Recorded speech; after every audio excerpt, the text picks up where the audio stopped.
बिस्मिल्लाहिर्रहमानिर्रहीम अस्सलामु अलैकुम वरहमतुल्लाहि वबरकातुहू।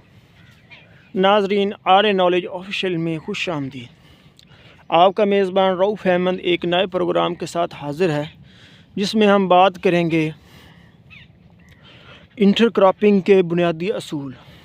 नाज़रीन, यानी हम एक फ़सल में जब कोई और फसल लगाएंगे तो उसमें हम किन किन चीज़ों का ख्याल रखेंगे। यानी कामयाब इंटरक्रॉपिंग तो आपको पहले मेरे प्रोग्राम में आपने अगर देखे हैं तो आपको समझ लग गई होगी कि यानी एक क्रॉप्स के अंदर दूसरी क्रॉप्स को लगाना। मिसाल के तौर पर ये मेरा सिट्रस गार्डन है, उसके अंदर मैंने ये प्याज लगाए हुए हैं, ठीक है। तो ये इंटरक्रॉपिंग है। नाज़रीन, इसके कामयाब करने के जो हैं कुछ बुनियादी असूल हैं, आज हम उनका ज़िक्र करेंगे कि किस तरह से हम कामयाब इंटरक्रॉपिंग कर सकते हैं।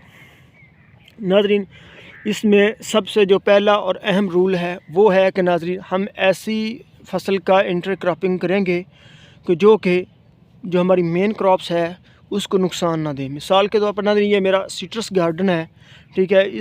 ये मेरी मेन क्रॉप्स है और उसमें मैंने इंटरक्रॉपिंग की है प्याज की, ठीक है। पहला बुनियादी असूल है कि हम ऐसी फसल का इंतखाब करेंगे जो इसको नुकसान ना दे। दूसरा बुनियादी असूल है कि हम ये देखेंगे कि अगर हमारा ये सिट्रस गार्डन है, ठीक है, इसकी जो रूट्स हैं ये इतनी ज़्यादा गहराई तक नहीं आती, लेकिन नाज़रीन ये जो हमारा प्याज है उसकी रूट से गहरी हैं, ठीक है। यानी इनके आपस में कोई मुदाखलत नहीं होगी, यानी एक दूसरे को नुकसान नहीं पहुंचाते। तीसरा असूल नाज़रीन, हम ऐसी फसल का इंतखाब करते हैं कि जो एक हमारी फसल है उसको दूसरी फसल को फ़ायदा दे। मिसाल के तौर पर नाज़रीन, ये मेरा सिट्रस गार्डन है। गर्मियों में इसको नाइट्रोजन की ज़्यादा ज़रूरत होती है फल की बढ़ोतरी के लिए, तो मैं ऐसी फसल का इंतखाब करूं जो मेरे ज़मीन में नाइट्रोजन फराहम करे और मेरी खादों का जो है वो ख़र्चा कम कर दे। चौथा नाज़रीन है कि हम ऐसी फसल का इंतखाब करें जो हमारे दूसरे पौधों को बीमारियों से भी बचाए। मिसाल के तौर पर नाज़रीन, हम कपास का पौधा ले लें, ठीक है। कपास में सुंडियाँ उसको नुकसान पहुंचाती हैं, लेकिन नाज़रीन अगर हम कपास के दरमियान में भिंडी तोरी को लगा दें, क्योंकि नाज़रीन भिंडी तोरी नरम होती है कपास के पत्तों के निस्बत, ठीक है, तो वो सुंडियाँ ज़्यादा फिर भिंडी को पसंद करती हैं। वो कपास मेन हमारी जो क्रॉप्स कपास होगी तो उसको फोकस छोड़ के वो उसकी तरफ आ जाएंगी, भिंडी की जानब। छठा है नाज़रीन, हमने इस तरह बेमौसमी आजकल सब्ज़ियाँ काश्त करते हैं, ठीक है। ये देखें हमारा सिट्रस गार्डन है, अगर ये गर्मियों में धनिया का रेट काफ़ी अच्छा होता है, ठीक है। अगर मैं यानी मुझे शेड की ज़रूरत है तो मैं शेड का ख़र्चा करने के बजाय इस पौधे के नीचे, साए के नीचे से नाज़रीन अगर मैं धनिया वगैरह सब्ज़ियाँ वगैरह उगाता हूँ तो ये भी ठीक है। अगर शेड ही हमें चाहिए तो हम शेड ही के लिए करेंगे।